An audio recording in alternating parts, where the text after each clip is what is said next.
Queen Margrethe II of Denmark, who sat on the throne from 1972 to 2024, is fortunately in good health at the time of writing, but her resting place is already quite arranged, and with great care. Preparing your own funeral chapel in your lifetime may seem to many of us at least an unpleasant thought.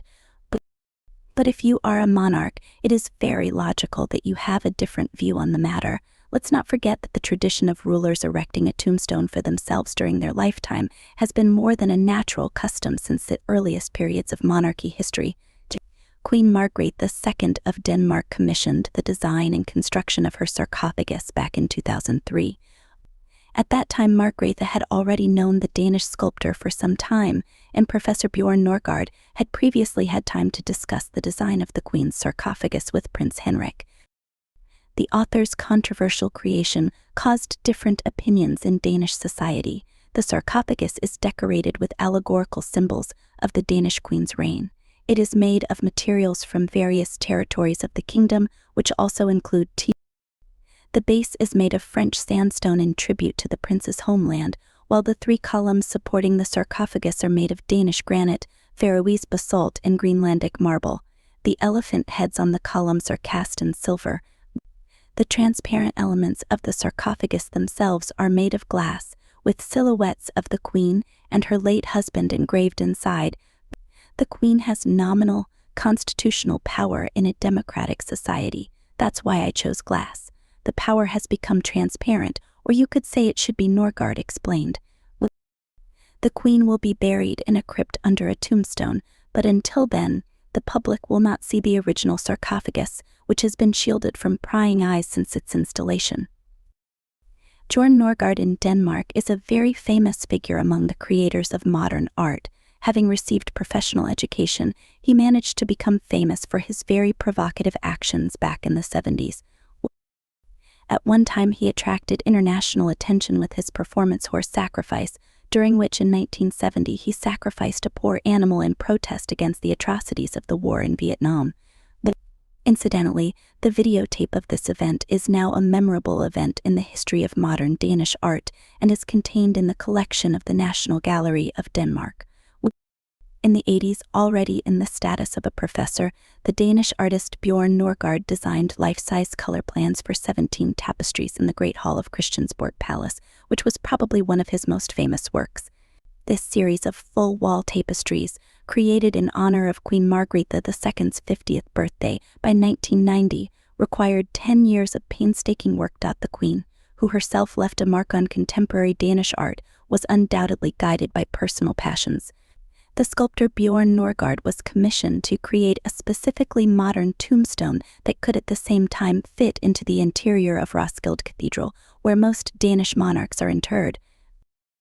From the very beginning of the project, Bjørn Norgaard was in close dialogue with the Queen and Prince Henrik about the idea and design of the creation, tentatively called sarcophagus. As a World Heritage Site, the cathedral is known for containing the largest number of royal burials in the world.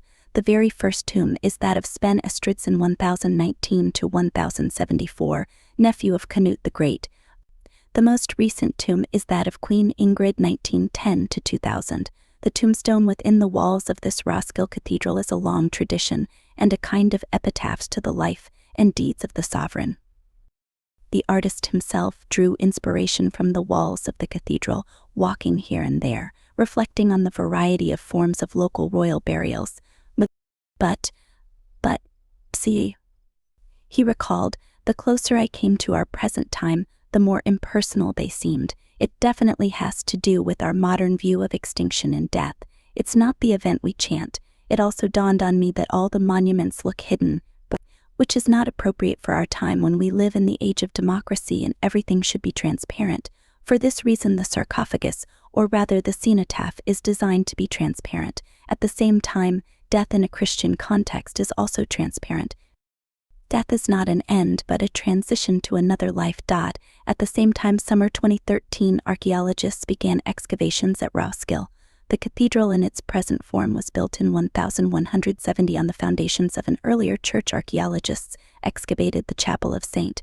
Bridget, where Margrethe II is supposed to rest in the future. Today, the chapel of St. Bridget is located to the left of the royal portal. It was built in the late 15th century on the old foundations of a nearby monastery. Archaeologists were able to uncover the old foundations, at the same time gaining some knowledge about the first church and the surrounding monastery. But originally, as stated above, it was intended that the queen and her husband would both be buried in a crypt over which Bjørn Norgaard designed a sarcophagus. The sarcophagus was built to measure about 330 centimeters by 85 centimeters so that Prince Henrik could fit in it as well. But in 2017, the latter said he did not want to be buried next to the queen. Prince Henrik was born in France, but moved to Copenhagen after marrying Queen Margrethe II in 1967. His lifestyle and controversial statements to the media often drew criticism, and when he said shortly before his death that he did not want to be buried next to his wife because he never became consort king, many Danes were genuinely astonished. "My wife has decided that she would like to be queen, and I am very happy about that, but as a human being she must realize that if a man and a woman are married, they are equal. She is my wife, but I can't make a difference in this matter. If she wants me to be buried with her, she should make me consort king," Prince Henrik said in an interview. Queen Margrethe II then accepted her husband's decision without any objection. The prince, however, died on February 2, 2018, having remained a prince.he, was cremated, and his ashes were partly placed in the gardens of Fredensborg Palace and partly scattered over the sea. All work and expenditure on the new monument was carried out within the appropriation established by the Danish Parliament under the Budget Act. During the years of the monument's creation, a 1:10 scale replica of it was displayed in Roskilde Cathedral, where visitors could observe the bringing to life of the modern tombstone through information boards. Finally, 15 years after the start of the sarcophagus project, 2 months after Prince Henrik's death, the Queen's tomb was finally completed, and all parts of the tombstone had already been assembled in Roskilde.